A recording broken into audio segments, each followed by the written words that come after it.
Municipality की अच्छी बातें बताई और वास्तव में कपूर सर ने अच्छी बातें ही बताई हैं। वो हर व्यक्ति के अंदर कुछ गुण कुछ दोष होते हैं।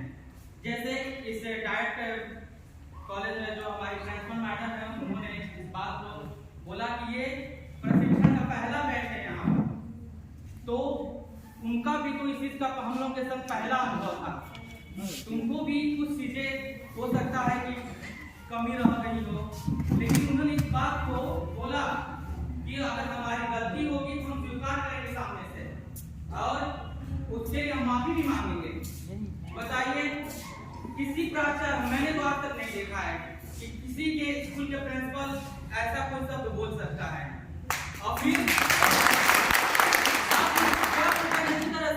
आपने कहीं नहीं देखा, हमारे बीच में से ही बहुत से लोगों ने इस बात को स्वीकार किया है कि जब हम लोग खाना खाने जाते थे तो प्राचार्य जो यहाँ की है प्रिंसिपल मैडम वहां पर रहती थी और उनके देख रेख में हम लोग खाना खाते थे और कोई भी कम बेसी रहता था तो जरूर बोलती थी इस चीज को हम सुधार करेंगे, आप उनके कष्ट के लिए हम क्षमा याची हैं, वो जरूर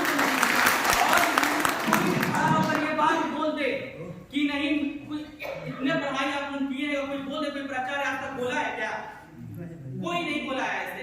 तो सोचिए कि इस स्कूल के सर लोग कैसे हैं, मानते हैं खाने में रहने में इसी चीज में कमी होगी, लेकिन जो हमारे पूरे भारत की फर्स्ट प्रायोरिटी अब विशेषकर बिहार स्टेट जो कि एजुकेशन के मामले में सबसे निचले पायदान पर है, तो वो क्या है?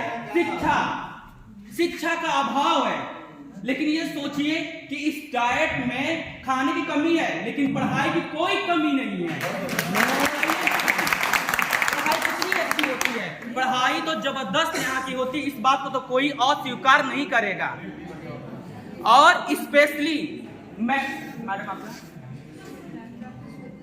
डॉक्टर श्वेता मैडम का बहुत बहुत धन्यवाद कहूंगा कि इन्होंने सारे स्टूडेंट को रात भर प्रोजेक्ट बनाने को विवश कर दिया।